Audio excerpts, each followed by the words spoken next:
Greetings. Today I want to talk about some of the best exercises that you can do that will blow your mind, that will take you to a whole nother galaxy, that will increase your Jedi powers. Dead serious. Breathing exercises.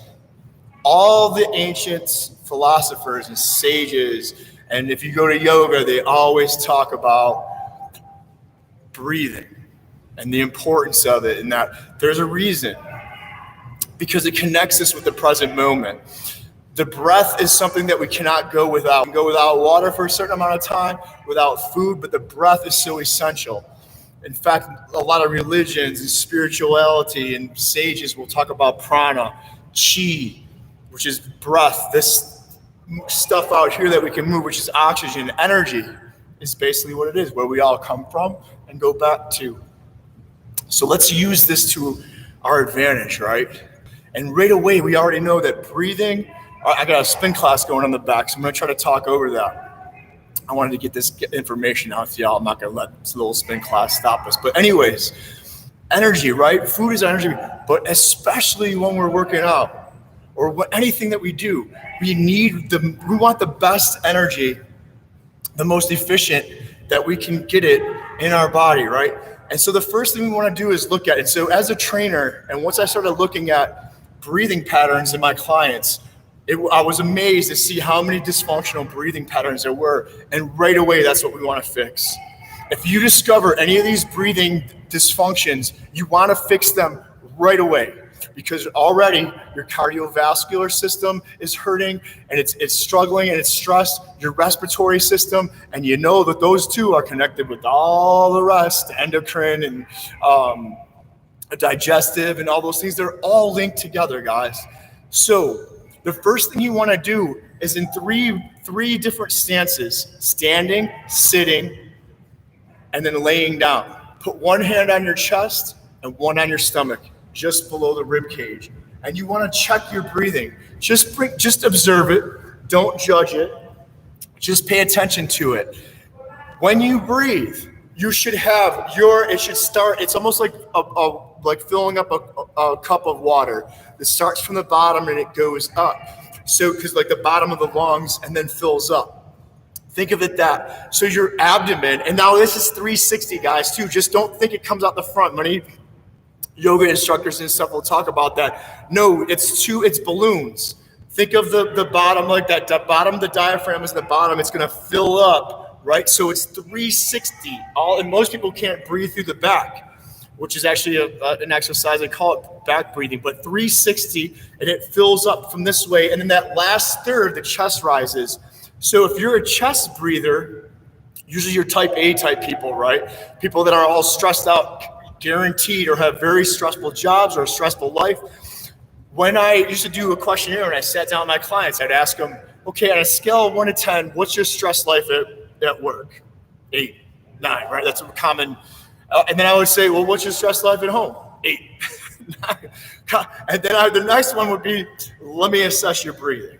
Because I can almost guarantee that if the stress levels are high, you have a very stressful job or occupation or things of that nature, your breathing is probably thrown off. If you are allergic to dogs and you have 2 of them in the house, guaranteed, right? If you are allergic to all kinds of dust, pollen, and stuff like that, and your house has got all kind of dust and all that stuff, I guarantee, because your body's probably, it's again having an allergic reaction to that. And it's going to make you have a chest breathe. You're not going to be able to take that diaphragmatic breath.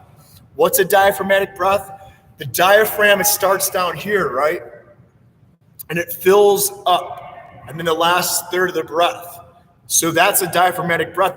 That's the big muscle that we look at. And then the secondary muscles, it looks like a parachute, the diaphragm, and you're inside of your rib cage, right? A parachute, right? And so as you inhale, right, it's going to drop down and then come back up, right? Like a bellows. We'll talk a little bit about that. So, it goes up and then down. So when you breathe, your diaphragm starts, then your intercostals, which are in between your rib cage, which separate, and then your sternocleidomastoid. And a lot of people that aren't breathing through their diaphragm, especially if they're hunched over, if they sit a lot because they got tension on their abdominals, right? Or guys that are just going through the beach and they're like tightening all their muscles up and like, oh, look at me. If you do that, right, for too long, you tense those muscles up, you are fighting the natural response of your diaphragm to open up. If you think of the diaphragm, you're breathing like a turkey baster. You've got a nice fat turkey in there. You want to baste it and get all them juices in there, right? You squeeze the bulb of the baster, right? So I compress, right, to suck in. And then it's the relaxation, the release of these muscles, of your core muscles that pull the air in. And so if there's no release, I can't take an efficient breath. If it's tight, if I'm sitting, most of the times then if it is tight in there, you are just somebody that tightens that up. Or if you're sitting a lot in that bent over position, which is basically now your abdominals are tight and it's fighting that relaxation phase, your chest and then your sternocleidomastoid will do all the work. And so when you do this assessment and you feel that most of the movement is coming from your chest, when it should be the opposite, most of it should be coming from the abdominals and then the chest, you're a chest breather. That means that these muscles, and they'll become tight, so the sternocleidomastoid, see that thing, will pull your neck forward. Now you got forward head, rounded shoulders, all kinds of tightness, and I guarantee so a lot of people that have tightness in the neck and migraines and stuff is usually can go back to breathing, and nobody looks at that most of the time. Physical therapists are neglecting that. They'll start looking, oh, well, you got forward neck posture, and we need to fix this, and we need to do chin tucks, instead of taking a breath. Posture is important, and I just stated that, just being that rounded thing, right? If I'm nice and tall, it's easier for my body to take a deeper breath. If I'm all compressed, right, and have terrible posture, it's fighting that. So we want a diaphragmatic breath. The 3-part breath, that's one of the exercises that they teach in yoga. 3 parts, meaning that it goes stomach, rib cage, and then chest. And so that's one of these ways that we can correct that with these exercises. But I want to go into that assessment again. We'll talk about the exercises here later. You want to do the easiest position is laying down, then sitting, then standing is the hardest one. And so you want to do these, the easiest way to do these exercises is laying down in a hook lying position, which would be like a crunch position, or a tabletop position, which is even better. If you notice when people are catching their breath and they got their hands on their legs, it's because I'm allowing gravity just to kind of let my stomach fall, just to let it open up, my diaphragm to open up, and I'm allowing gravity to assist that.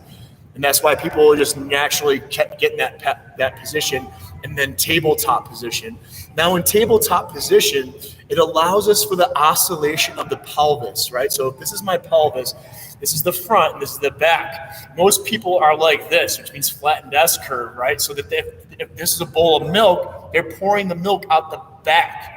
And their spine, instead of having that curve, is flattened S curve, they call it. Now you're shooting hernias out that back. Now you're putting a ton of pressure on your spine, and now you're unable to take a breath because it's the inhalation that we actually pour the milk out slightly. I believe it should be about 60 degrees forward, so it puts the arch back so our butt sticks out, right? We pour the milk out the front, and I'm able to inhale, and if that's an extension. So you can do that when you tip your pelvis forward, right? See how my butt sticks out? And it's breathing. And that's why a good yoga instructor or a physical therapist will try to bring that oscillation back. Most of us, and I included myself in that thing, even though I notice, we've lost that oscillation. And it's because of sitting.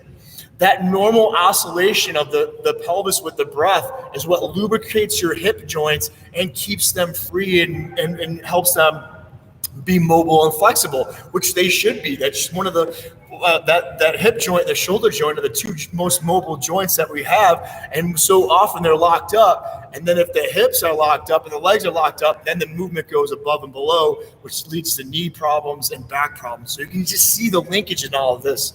right?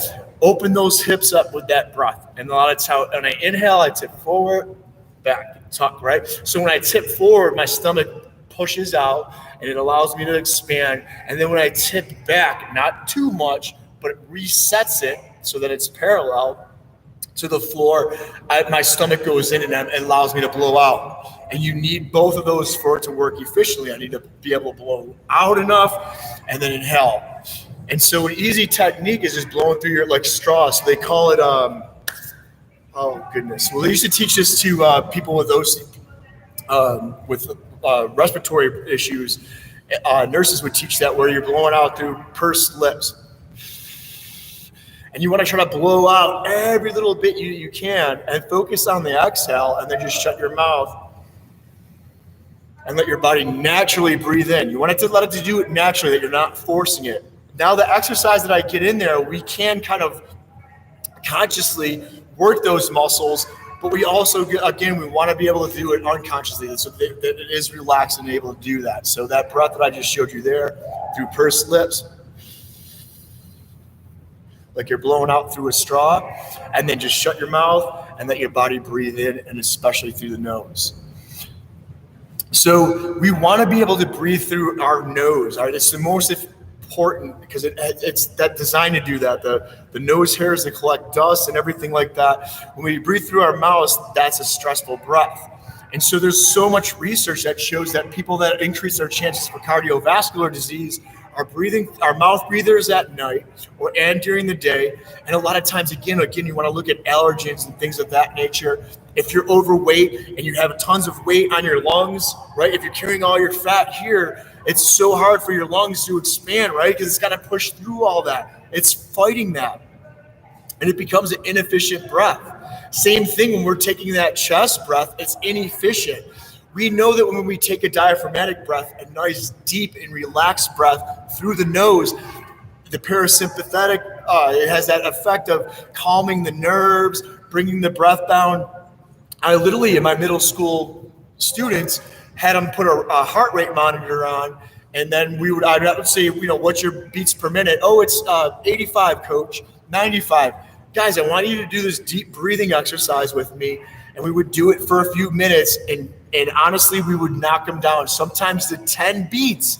So think of that. When you do that, your body's not working as much. Again, every time you're taking a breath and your heart rate's working harder, your respiratory system's working harder, it's more energy. You're using more energy just for that to do it, just to take a breath. Every breath that you take could be stressful. And so even if you're a chest breather, that's bad. But what's even worse is as if you're a reverse breather. And I've seen this in a lot of clients, meaning that they got their hand on their stomach, and when they're inhaling, their stomach actually goes in. It is like taking that turkey baster, right? Trying to get juice by squeezing in. That's not going to work, right? It's not efficient. And I guarantee that you are taxing your cardiovascular system, your entire body system, with every breath that you take. And number one, you better get your butt right into doing those exercises. An easy way to do it from martial arts, I remember, is just laying down on your back, feet in like a crunch, hook line. Feet in with your hands and limbs as close to your body as you can, because when you reach out harder, put a book over by your abdomen or your navel and practicing breathing in and filling it up, because now you got work to do. Now you got to break an old bad habit pattern and reinstate it with a new one. That's why it's always best to do movements right the first time instead of creating a bad habit and then taking longer to break that bad habit and reinstate the new one. I hope that this helps. If you guys have questions, please let me know. So that diaphragmatic, that 3-part breath is what we're shooting for, right? Filling up from the bottom up. Using your imagination is huge. In Tai Chi and Taoism and Buddhism and all that stuff, they talk about using your imagination. Where your attention goes, the chi flows. So if I'm thinking about that tiger cavity, that meridian in my hand, just by kind of visualizing and putting my attention there actually, we can scientifically prove this, blood and oxygen and stuff will start working its way towards it, energy. So I can ricochet my breath. So this is a technique that I've picked up over the years. And usually what I'll do is I'll focus on my chakras, the different energy parts of my spine, or the different cavities, the third eye center, the throat center, the crown center, tiger cavity, the heart center. And then I'm just ricocheting my breath. So my attention, my inner eye is going there. So I'm thinking about my heart.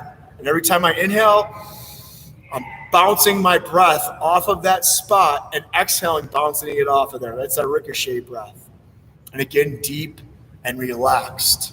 You want it relaxed. And it's not as forceful. You try as best you can, try to make it automatic. And just by observing it and bringing your attention there. Okay? So the pranayama breath, which is the deep breath. I first learned this in Bikram when I started doing so. Bikram type of yoga where they start off. And so they inhale, hands go here. So I want to think again is extending from my knuckles, my fingers, to my shoulders, to my spine, and then I'm tucking, and so I'm practicing this breath. I'm going to inhale, roll tilt my pelvis forward, exhale. Now in Bikram, they talk about breathing out through the nose, out through the mouth, in through the nose. That's a good way to start it because a lot of people cannot breathe out too much. And your goal in pranayama breath is to be able to inhale and exhale at least 2 6 seconds and then do that and carry that on throughout the whole yoga session, which means no matter how hard it gets, you're able to keep that deep, relaxed breath, which then gives you everything you want in that. Because if I consciously know that I'm taking a nice, deep and relaxed breath, I'm using less energy, I'm being mindful, I'm not thinking about all this stuff in my mind, I'm cutting that out, I'm being mindful of the task at hand, so I'm present. That means I'm meditating the entire time. That's my goal. And I'm working my body in a relaxed state.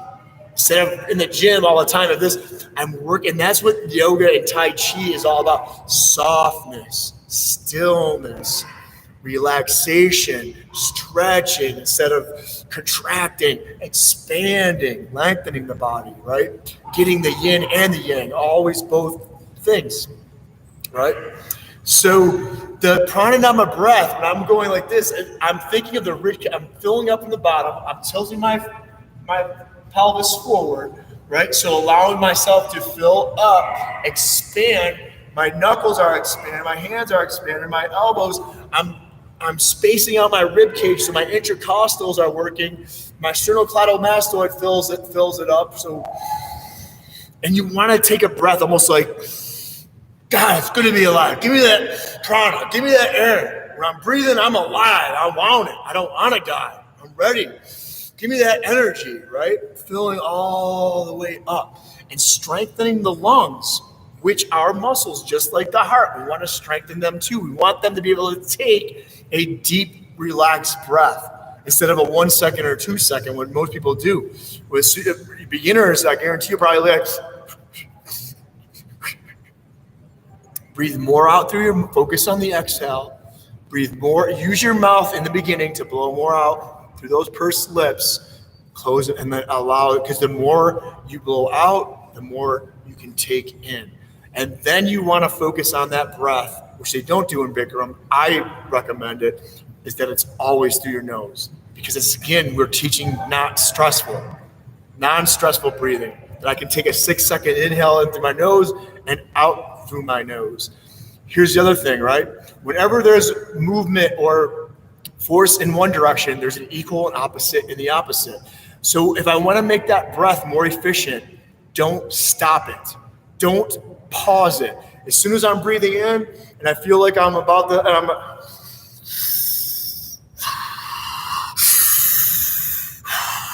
see how I'm not pausing it? A pause would be, no, because we want to use that opposite force coming in the right? Same thing with the body, right? If I go back this way first, it's allowing me to go that way easier.